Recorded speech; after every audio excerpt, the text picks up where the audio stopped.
High court para 90 શબ્દ ઝડપ start. આ કામના આરોપીએ તારીખ 21/5/2022ના કલાક 17 વાગે મુજે ભાદરડી ગામે ફરિયાદી પોતાની બહેન થતી હોય તેના લગ્ન બાદ મામેરા બાબતે ચર્ચા ચાલતી હતી, જે બાબતે સાહેદ નંબર 7 ફરિયાદીની મમ્મીને કહેલ કે તમો મારા દીકરા કાનજી સાથે સંબંધ રાખતા નથી, જેથી મામેરામાં જે વ્યવહાર હોય તેનું લિસ્ટ બનાવી અમોને આપી દો, તેમ કહેતા આરોપી સાહેદ નંબર 7ને મન ફાવે તેમ ગાળો બોલતા હતા અને ફરિયાદીએ આરોપીને દાદીને ગાળો બોલવાની ના કહેતા આરોપી એકદમ ઉશ્કેરાઈ ગયેલ અને ફરિયાદીને ગાળો બોલી માથાના વાળ પકડી ખેંચી ગળદાપાટુનો માર મારવા લાગતા ફરિયાદીને છોડાવવા સાહેદ નંબર 10 નાઓ વચ્ચે પડતા આરોપીએ નજીકમાંથી પથ્થર લઈ માથામાં કપાળના ભાગે મારી તથા નજીકમાંથી પડેલ કુહાડી લઈ માથામાં કપાળના ભાગે સાહેદ નંબર 10ને ઈજા કરી બીજા સાહેદો છોડાવવા વચ્ચે પડતા ફરિયાદી તથા સાહેદોને જાનથી મારી નાખવાની ધમકી આપી મેજિસ્ટ્રેટ જિલ્લા જાહેરનામાનો ભંગ કરી ગુન્હો કરેલ હોય તે અંગે ફરિયાદીએ ફરિયાદ કરતા હિંમતનગર ગ્રામ્ય પોલીસ સ્ટેશનમાં ફરિયાદ નોંધાયેલ છે। સદર ફરિયાદ તરફે ગુન્હો નોંધાતા આ કામના તપાસ કરનાર અમલદારે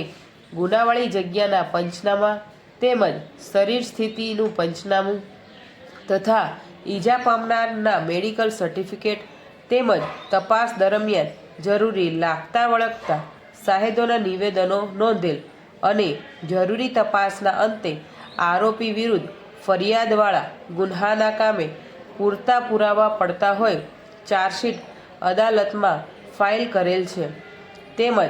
આ કામે રજૂ થયેલ સમગ્ર પુરાવાનું મૂલ્યાંકન કરવામાં આવે તો આ કામે તપાસવામાં આવેલ મહત્ત્વના ફરિયાદીએ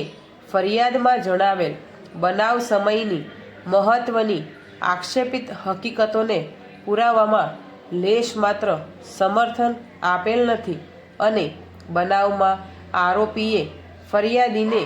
સ્વેચ્છાપૂર્વક વ્યથા પહોંચાડેલ હોય કે ફરિયાદી સુલે શાંતિનો ભંગ કરે તે રીતે તેને ઉશ્કેરી ઈરાદાપૂર્વક અપમાન કરેલ હોય, ગાળો આપેલ હોય તેવી કોઈ જ હકીકત જણાવેલ નથી। ફરિયાદીને આરોપી સાથે માત્ર બોલાચાલી થયેલ હોવાનું જણાવેલ છે। આમ હાલના કામે રેકર્ડ પરનો પુરાવો વંચાણે લેવામાં આવે તો આ કામે આરોપીએ ફરિયાદીને કોઈ વ્યથા પહોંચાડેલાનું કે ઈરાદાપૂર્વક અપમાન કરેલ હોય અને તેનાથી સુલે શાંતિનો ભંગ થતો હોવાની હકીકત પુરવાર થતી નથી। વધુમાં આ કામના આરોપીને અપમાન કરવા માટે કયા પ્રકારના શબ્દો બોલેલા અને તે શબ્દો ઉશ્કેરણીરૂપ હતા કે કેમ તે હાલના કામે રેકર્ડ પર આવેલા પુરાવા પરથી જણાઈ આવતું નથી। આમ હાલના કામે ઇપિકો કલમ 324, 323, 504, 506(2) તથા જીપી એક્ટની કલમ 135 મુજબનું તહોમત ફરિયાદ પક્ષ પુરવાર કરવામાં સફળ રહેલ નથી।